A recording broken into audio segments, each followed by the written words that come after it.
Nós falamos dessas realidades também, que parecem muito difíceis de nós alcançarmos, porque a gente lida com realidades do nosso dia a dia. Nós lidamos muitas vezes com escassez, não é verdade? Nós lidamos muitas vezes com situações que a gente não consegue solucionar. Nós lidamos com enfermidades do nosso corpo. Nós lidamos com as contas para pagar, como aqui foi dito. Nós lidamos muitas vezes com as dificuldades dos relacionamentos, né? Às vezes no casamento lidamos com dificuldades. Nós queremos que as coisas dêem certo, mas de repente parece que as coisas começam a dar tudo errado. A gente faz planos, né? Começamos o ano e fazemos planos de como vai ser aquele ano, mas de repente no primeiro mês a gente vê que as coisas começam a tomar uma direção diferente. Porque a gente não tem controle de todas as coisas, correto? A gente não tem controle de todas as coisas. Mas a gente tem algo que nessa manhã o Senhor está ministrando no nosso coração. Apesar de você não ter controle, você pode entregar a um Deus que tem controle de todas as coisas. Apesar de você não conseguir dominar tudo que está ao seu redor, você pode colocar isso na mão de alguém que tem o domínio dos céus e da terra.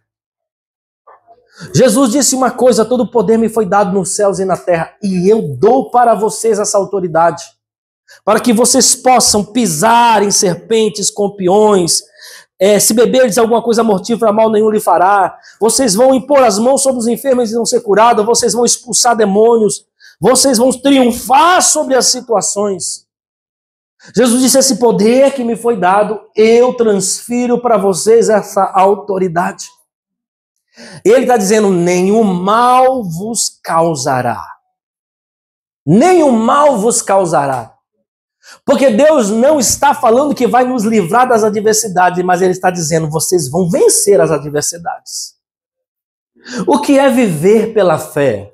Viver pela fé não é estar imune de passar pelos conflitos da nossa vida. Viver pela fé é ter a certeza que passando pelos conflitos nós sairemos vitoriosos. Amém? Viver pela fé não é ser isentos desses conflitos, mas é termos a certeza de que ao entrarmos nos conflitos, nós temos uma convicção de que só há uma maneira que nós podemos sair se estivermos confiando em Deus: vitoriosos. Mais do que vencedores. Paulo em Romanos capítulo 8 ele fala que nós somos mais do que vencedores. Mais do que vencedores em todas essas coisas. Que essas coisas? Todas as coisas que nós estamos sujeitos a essa vida. Você está sujeito a passar por situações difíceis no seu casamento. Você está sujeito a passar por escassez financeira. Você está sujeito a passar por enfermidades. Você está sujeito a passar por rejeição. Nós podemos nascer muitas vezes no lar e nós não escolhemos o nosso pai e nem a nossa mãe.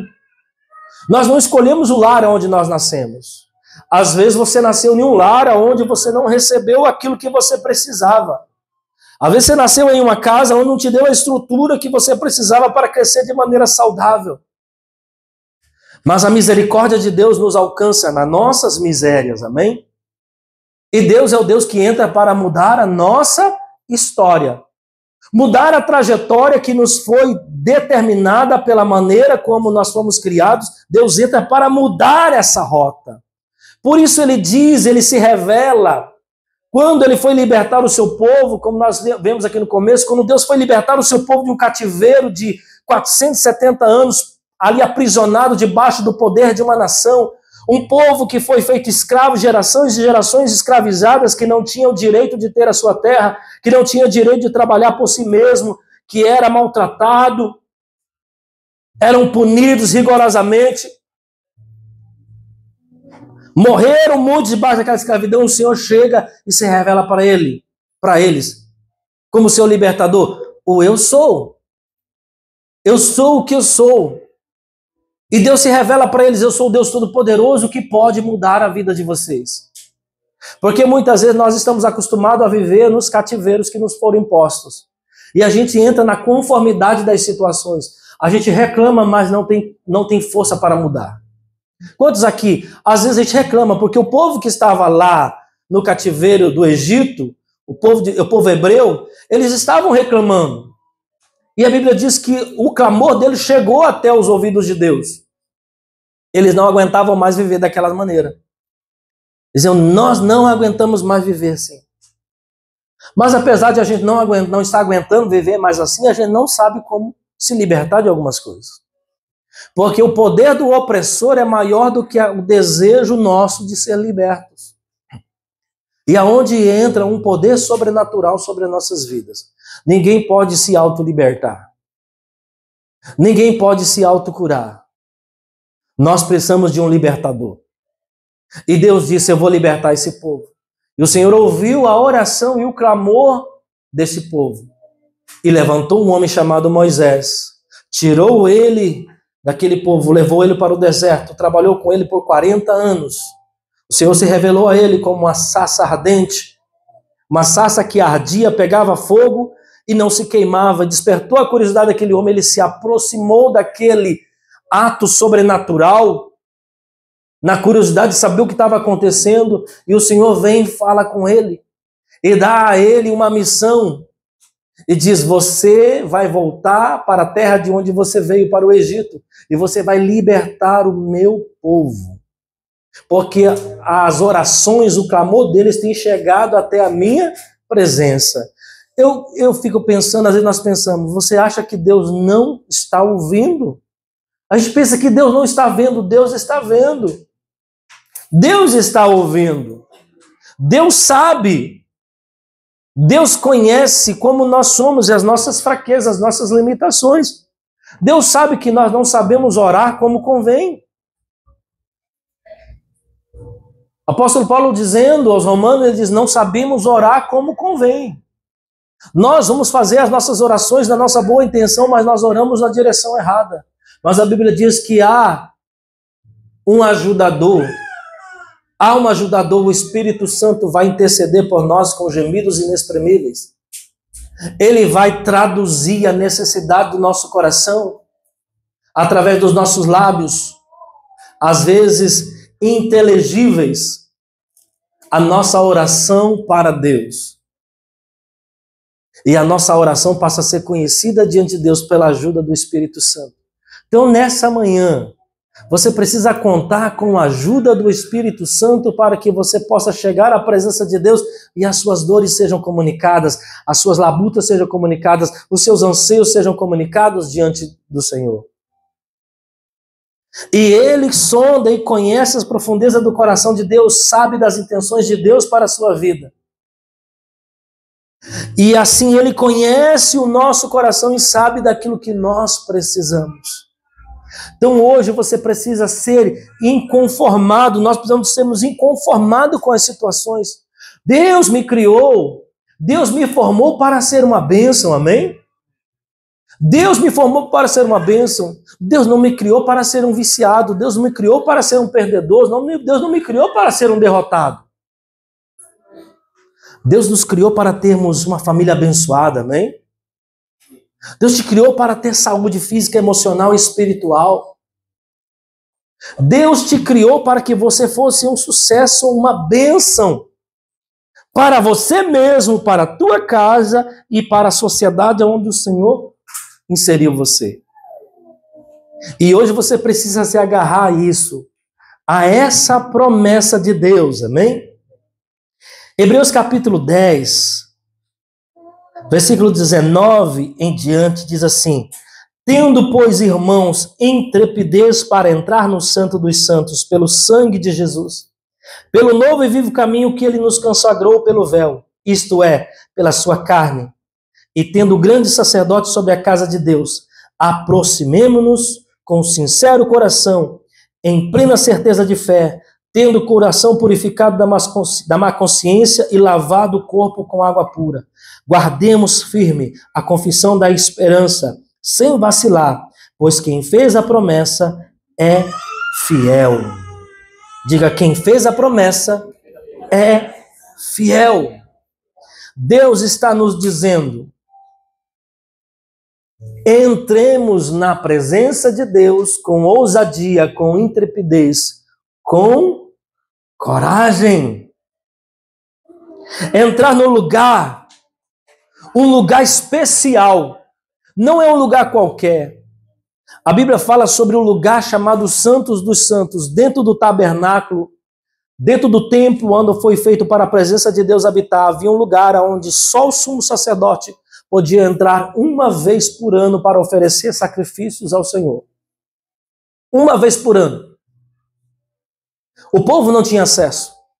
Aquele lugar era um lugar santo, aquele lugar é um lugar perigoso. Por que perigoso? Porque você não podia entrar de qualquer maneira. A tua vida tinha que estar reta. A tua vida tinha que estar em perfeição. E o sacerdote, antes de entrar, ele oferecia sacrifícios por si mesmo diante de Deus, para que seus pecados, se alguma falha houvesse na vida dele, aquele sacrifício servisse como uma oferta de expiação, de pagamento por aqueles pecados. E então ele podia entrar diante do Senhor, no Santo dos Santos, e oferecer agora sacrifício pelo povo. E os pecados do povo eram perdoados. Até o próximo ano que ele teria que voltar e entrar de novo. Então esse não era um lugar onde o povo podia ter acesso. Deus está falando de duas alianças, uma velha aliança baseada na lei, e Deus está falando de uma nova aliança que foi feita com nós através de Cristo Jesus, o sumo sacerdote. Em Cristo Jesus, o nosso sumo sacerdote fala que ele entrou de uma vez por toda diante do santuário, no lugar mais santíssimo, e ofereceu um sacrifício em nosso favor diante de Deus, para que nós pudéssemos ser ouvidos, atendidos. Só que ele não leva um bezerro, ele não leva uma ovelha. O sangue que é aspergido em sacrifício não é de um bode, não é de um animal. O próprio sacerdote, o sumo sacerdote, Cristo Jesus, que representa o Cordeiro de Deus que tira o pecado do mundo, ele oferece-se a si mesmo como esse sacrifício, e o seu próprio sangue é derramado de uma maneira que é atendido todas as exigências, não por uma vez, mas por toda a eternidade. Não é um sacrifício agora que tem que se renovar ano a ano. É um sacrifício que foi aceito e Deus se sentiu saciado com aquele sacrifício, porque não era o sangue de animais, não era um sacrifício qualquer, era o sacrifício do próprio Cordeiro de Deus, do próprio Filho de Deus. Elaine disse aqui, João 3,16, porque Deus amou ao mundo de tal maneira que deu o quê? O seu Filho, o Cordeiro, para que todo ser que nele crê não pereça, mas tenha vida eterna. Esse é o Cordeiro de Deus que tira o pecado do mundo. Jesus é o Cordeiro que foi oferecido em nosso favor no Santíssimo Lugar. A oferta que sacia as exigências de Deus e que faz com que nós possamos agora não mais entrar com medo. Porque existia uma coisa que o povo hebreu, o povo de Deus, o povo de Israel tinha muito pavor. Era o pavor da presença de Deus. Quando o Senhor se manifesta a esse povo depois de liberto do cativeiro do Egito, em que Moisés vai conduzindo eles para a terra da promessa que Deus havia feito, há um momento em que o Senhor se manifesta ao povo, Moisés vai ao monte orar, e a presença de Deus vem, e quando a presença de Deus vem, o povo fica aterrorizado, e eles começam a dizer, não, nós não podemos chegar à presença de Deus, porque ela é muito poderosa. Nós podemos ser destruídos ao chegarmos à presença de Deus. E o povo então diz, Moisés, vai, suba por nós. Nós não queremos chegar à presença de Deus, porque estamos com medo. Então o povo sempre foi cultivado na mente do povo esse terror a Deus. Nem sempre é temor. Nem sempre o medo que nós temos é traduzido em temor, porque a Bíblia nos fala que o temor a Deus é o princípio da sabedoria. Aqui está falando de um terror, de um medo de se aproximar de Deus, de um medo de entregar a sua vida, de um medo de dizer assim, eu dou a minha vida para Deus, mas e aí o que Ele vai fazer comigo? Será que Ele realmente vai cuidar de mim? Será que realmente Ele tem coisas boas para mim? Ou Ele vai me destruir? Ou Ele vai me fulminar? Ao menor vacilo que eu der, será que Ele vai fazer algo contra mim? E o Senhor diz que Ele tem planos de paz para nós, e não mal, para nos dar o fim que nós desejamos. Esses são os planos de Deus para nossas vidas. Então, quando Jesus oferece sacrifício, o coração de Deus é apaziguado com aquele sacrifício. O sacrifício de Jesus na cruz do Calvário faz com que a gente tenha um caminho aberto para a presença de Deus. Deixa eu dizer uma coisa hoje para você. Você tem um mediador, você tem alguém que se conectou, você era Deus. Você não precisa hoje de homens para se conectar a Deus. Você não precisa basicamente de uma religião para se conectar a Deus. Você não precisa de amuletos para se conectar a Deus. O caminho foi aberto e Jesus disse: eu sou o caminho, a verdade e a vida, e ninguém chega ao Pai a não ser por mim. O maior anseio de todo homem é chegar ao Pai. Tudo que você faz é uma tentativa de chegar ao Pai. Você sabe por que todos nós temos o anseio de chegar ao Pai? Porque a nossa maior crise da nossa vida é uma crise chamada paternidade. Jesus, quando foi ensinar a orar em Mateus capítulo 6, ele não ensina a orar, diz assim: Deus Todo-Poderoso, ainda que ele seja o Deus Todo-Poderoso. Ele não diz Jeová de Savaote, ainda que ele seja o Deus da guerra. Ele não diz Jeová Jireh, ainda que ele seja o Deus da provisão. Ele não disse Jeová Shalom, ainda que ele seja o Deus da paz. Ele ensinou a orar: Pai Nosso. Pai Nosso que está no céu. Porque Jesus estava dizendo: eu estou dando acesso a vocês, não apenas como o Senhor Todo-Poderoso que pode destruir a sua vida, mas eu estou dando acesso a vocês, a Deus, como um Pai.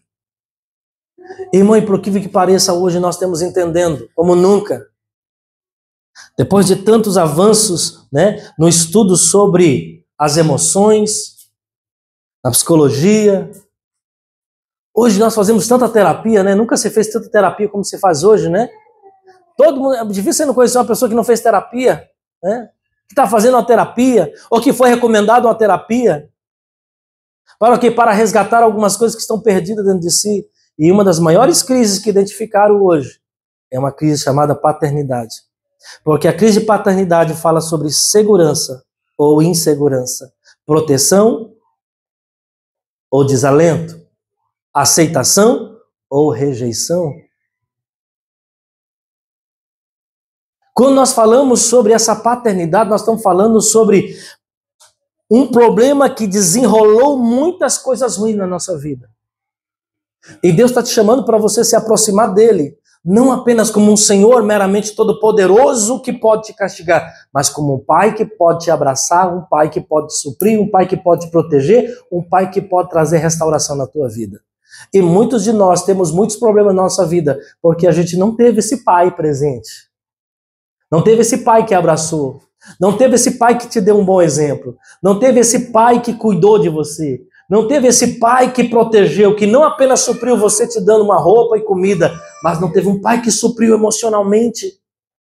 E Deus diz: eu sou o Pai que se manifesta para preencher esta lacuna. Por isso o Senhor, Ele é marido das viúvas e pai dos órfãos.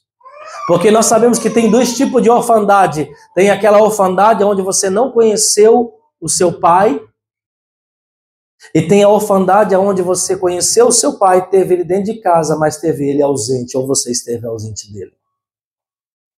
E isso deixa uma lacuna insaciável, porque nós temos necessidade de pai. Nós clamamos por um pai.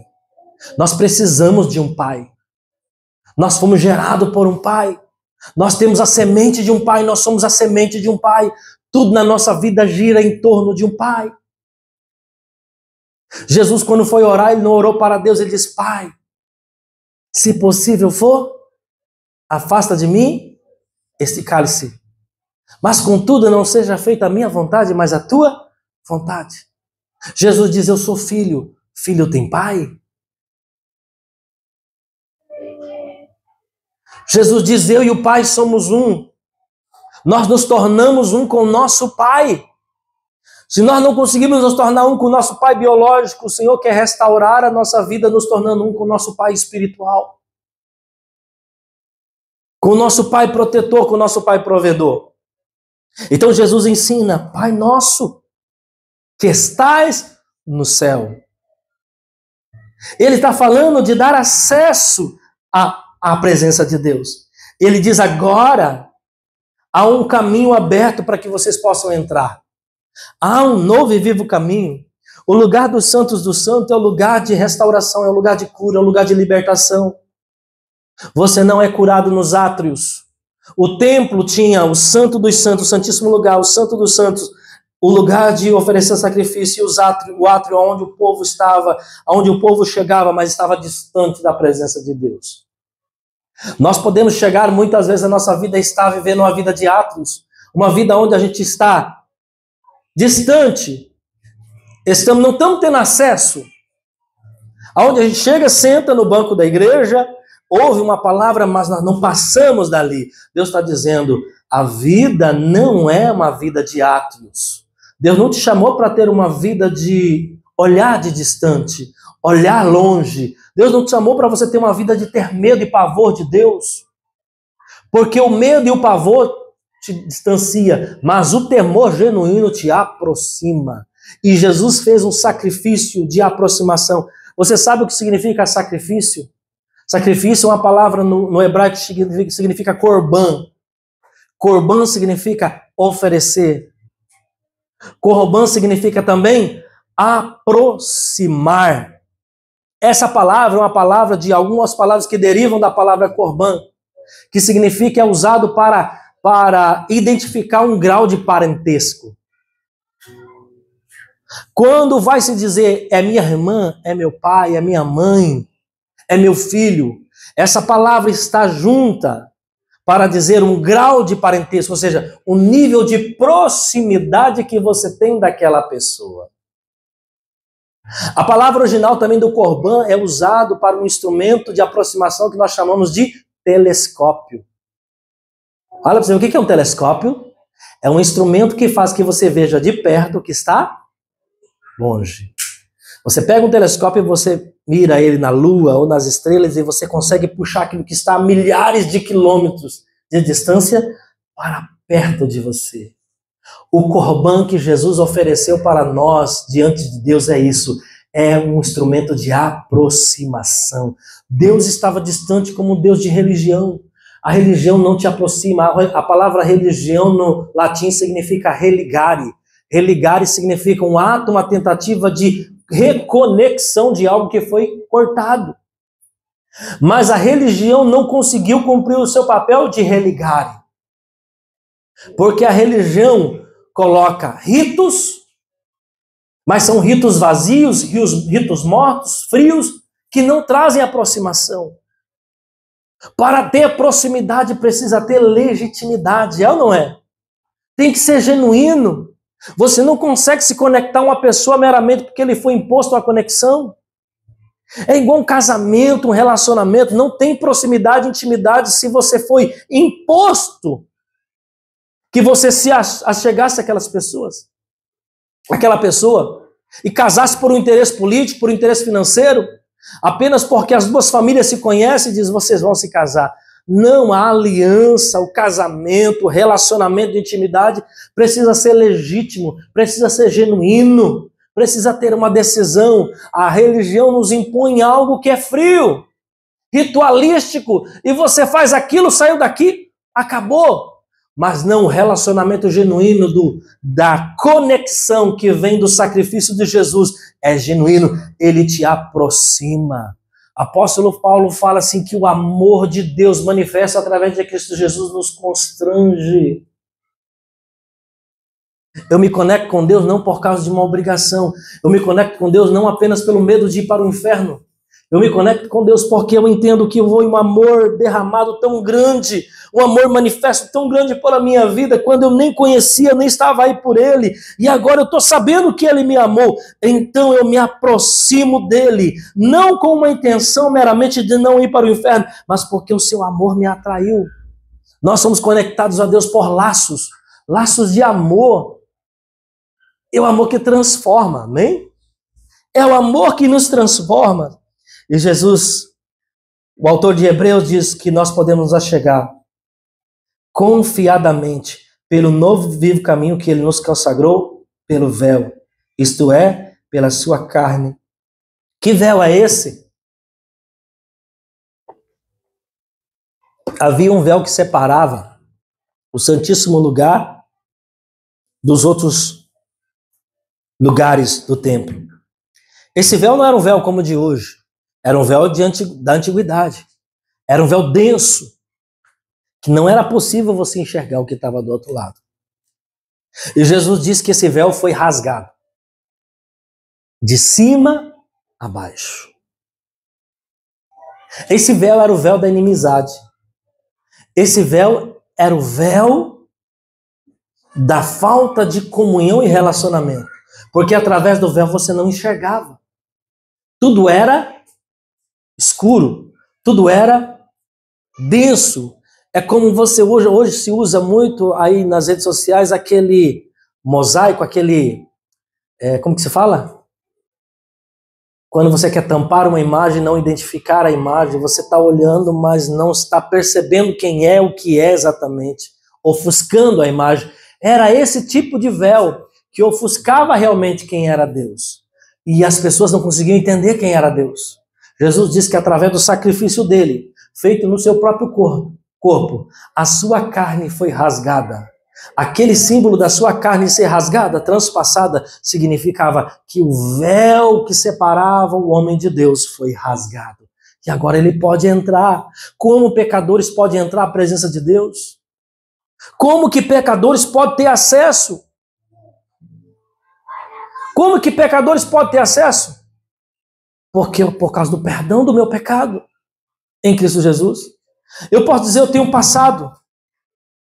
Eu tenho um presente, eu tenho um futuro, mas o meu passado foi apagado. O meu passado foi apagado.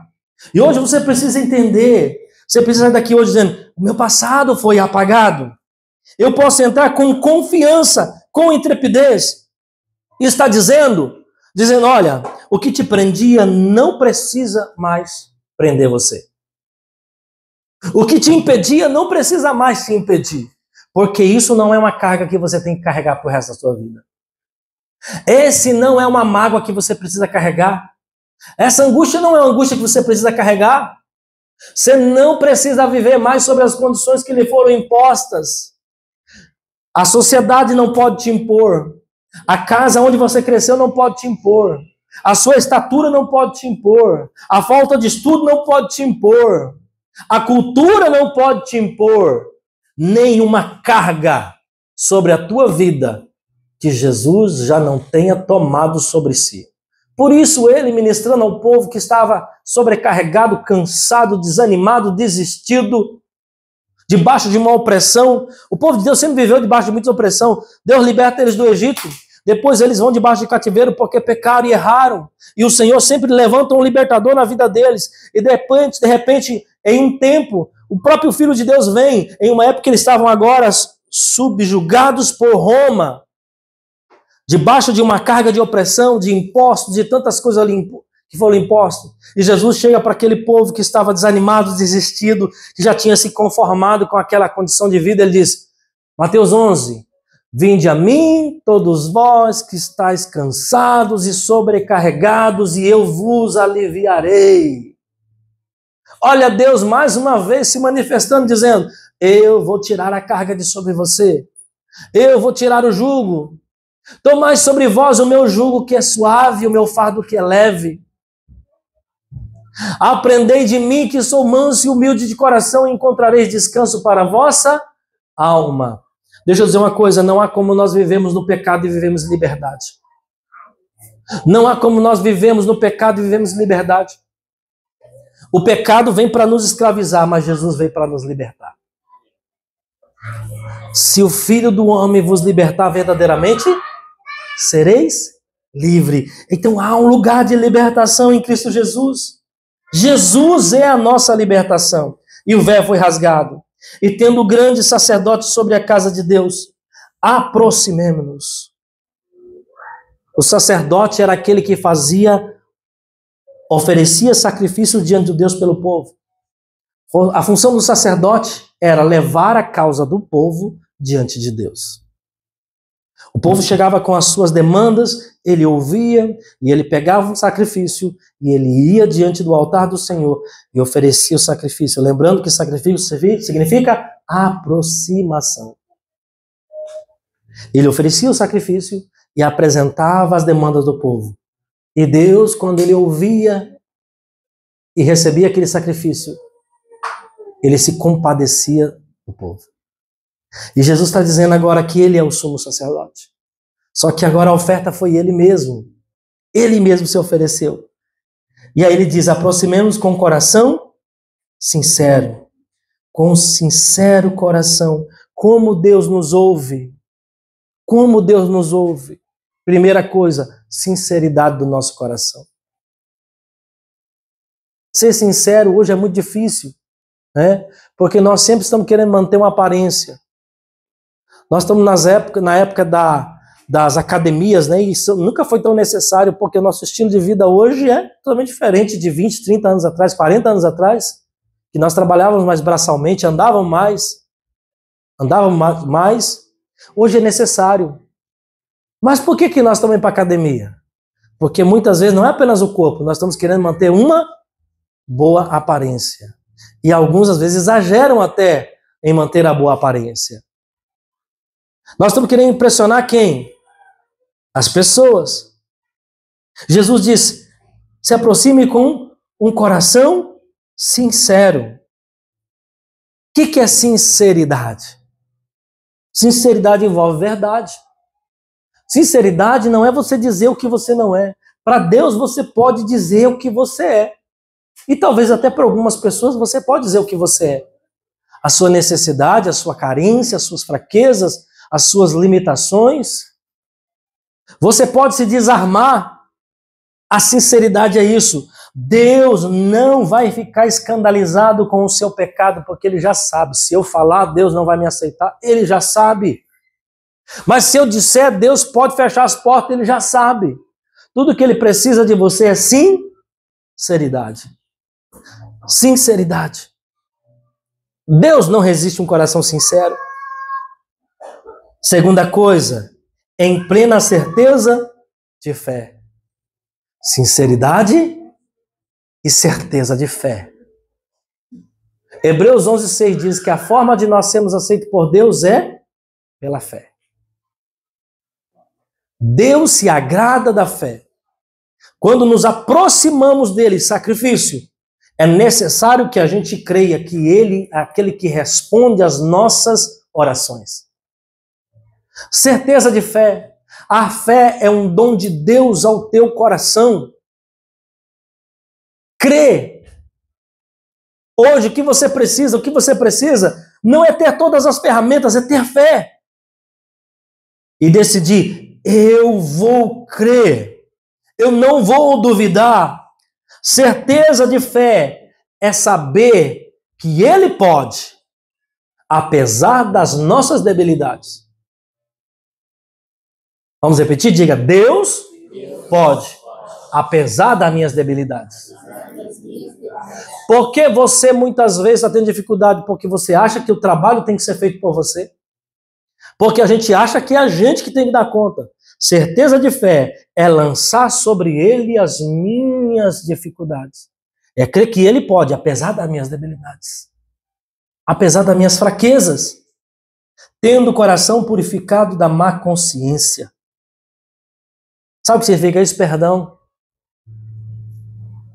Perdão. Tendo o coração purificado da má consciência. Hebreus 11 diz que muito por causa da má consciência naufragaram na fé. O que é isso? É um espírito de acusação. Romanos capítulo 8, versículo 1 diz, nenhuma condenação há para aqueles que estão. Você precisa entender que não há condenação na sua vida, não é porque você não fez nada de errado. Você precisa entender que não há condenação na sua vida, não é porque você teve um passado perfeito. Você precisa entender que não há condenação por causa do que Jesus já fez por você. Se você merecia morrer numa cruz, Ele foi e morreu no teu lugar. Se você merecia descer ao inferno, ele foi e desceu ao inferno. Só que o inferno não pôde deter porque não havia nele pecado pessoal. Os pecados que foram impostos sobre Jesus são nossos pecados e não os pecados dele. Por isso ele teve que padecer no nosso lugar. Ele foi o nosso substituto. Então, como que eu sou purificado da má consciência? Por meio do arrependimento. Quando eu me arrependo, o diabo perde o poder sobre a minha vida. E aí eu não tenho mais uma consciência manchada, imaculada. Porque a má consciência é que faz com que a gente caia. E Hebreus diz, muitos naufragaram na fé, afundaram na fé por causa dessa má consciência. Porque estão caminhando com Deus, carregando as acusações do inferno na sua vida. Estão caminhando com Deus, tentando viver uma vida religiosa, mas carregando a má consciência do que fez, do que não fez, do que desfez. Irmão, a má consciência adoece a alma. É ou não é? Hoje você vai no psicólogo, ele fala tudo isso que a Bíblia está dizendo há mais de 2000 anos atrás. A má consciência adoece a sua alma, enferma a sua alma. Você precisa liberar isso. Você precisa receber perdão e liberar perdão. Porque se você não receber perdão, não liberar perdão, a má consciência vai adoecer você. Vai enfermar a sua alma. Vai fazer com que você, em vez de se aproximar, se distancie de Deus. E aí, tendo lavado o corpo com água pura. O que é isso? O corpo lavado com água pura. Água pura tem dois sinônimos na palavra. Uma, a própria palavra de Deus. A própria palavra de Deus é tida como água, porque ela lava por dentro. A água natural lava por fora, mas a água espiritual, que é a palavra, lava por dentro, porque ela renova a sua mente. O que é esse renovar? É tirar as impurezas que são acumuladas dia a dia na nossa vida. Você não pode viver no mundo e não ser machucado, e não ser ferido, e não ser rejeitado. Mas quando você vai para a palavra e você lê a palavra lava você por dentro das suas culpas, das suas feridas. É o que Romanos 12 diz assim, não vos conformeis com esse século, mas transformai-vos pela renovação da vossa mente. Para que você possa experimentar a boa, agradável e perfeita vontade de Deus para a sua vida. Então a palavra lava a gente por dentro. Segunda coisa que significa a água. A água significa o batismo. Lava por dentro e lava por fora, com um significado também espiritual interior. O batismo é sinônimo de um novo nascimento. Eu nasci de novo quando criei em Jesus e confessei Ele como Senhor e Salvador. Mas a confirmação no mundo pública vem por meio do batismo. Quando o meu corpo é mergulhado na água, aquilo não é apenas a lavagem do corpo natural. Aquilo é algo espiritual que significa eu estou morrendo para mim mesmo e nascendo para Cristo. O velho homem está morrendo e o novo homem nascendo. O velho homem que tinha acusações, que tinha todo uma situação ruim envolvendo ele, agora morre e nasce um novo homem, tendo o corpo lavado com água pura, porque a água é sinônimo de purificação. E aí o Senhor fala, guarde firme a confissão da esperança, sem vacilar, pois quem fez a promessa é fiel. O que eu devo fazer depois de entender tudo isso? Guardar firme a promessa, sem vacilar. Sem vacilar. Segurar com firmeza. Manter os olhos fitos nisso. Porque você vai ser tentado a deixar isso e voltar de novo para onde você estava. A nossa vida muitas vezes é assim, né? Um vai e vem. Ida e retornos. Mas o Senhor diz, não vacile, guarde com firmeza a promessa. Por quê? Porque fiel é aquele que fez a promessa. E ele também vai realizar. Porque tem vezes que a gente se apega à promessa, Mas apenas se apegar à promessa não é só o suficiente. Você precisa manter constância. E você precisa olhar para aquele que fez a promessa. Porque aquele que fez a promessa é fiel. É como um filho, uma criança. Quando o pai faz uma promessa para ela e diz, eu vou fazer isso para você, eu vou te dar isso. A criança não tem o poder de comprar aquilo sozinha. A criança não tem a capacidade de realizar aquilo sozinha. Se você diz, nós vamos para a Disney, ela não consegue ir sozinha. Mas ela tem uma promessa. O pai dela fez uma promessa. E ela sempre está recorrendo ao pai, dizendo, que dia que nós vamos mesmo?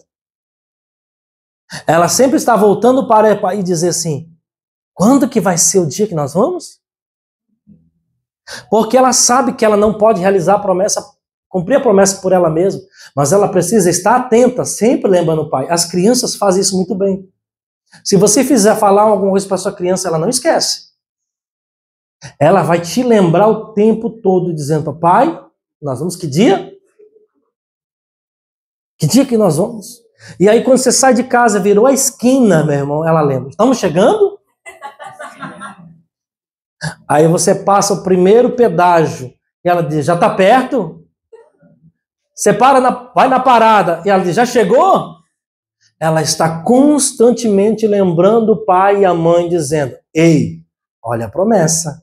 Ei, olha a promessa. Porque ela sabe que só o papai e a mamãe é capaz o suficiente de fazer com que aquilo aconteça. Mas ela tem uma promessa. E ela se apega a essa promessa. E ela diz, eu não consigo ir sozinha, mas meu pai pode me levar. Eu não consigo fazer sozinho, mas meu pai pode fazer. Então você tem que ser como essa criança, se apegar às promessas do seu pai.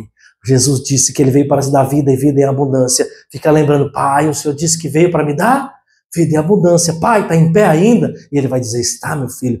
Pai, nós estamos chegando? Sim, meu filho, estamos caminhando. Pai, está perto? Ele diz, está perto, mais um pouquinho, aguenta aí, vai chegar lá. Pai, já chegou? Não, está quase chegando. A esperança precisa ser ativada no nosso coração, amém? Então hoje não duvide do que Deus pode fazer na sua vida, não duvide do que Deus pode fazer na sua família, não duvide daquilo que Deus prometeu para você. Se você não tem promessa, hoje é dia de você se apegar a uma promessa de Deus para a sua vida, amém? Se você diz, eu nunca recebi uma promessa de Deus, hoje é dia de você sair daqui com várias promessas de Deus. Ele dizendo para você que ele tem cura para a tua vida, amém? Ele dizendo que ele tem libertação para a tua vida. Ele dizendo que ele tem algo maior para você.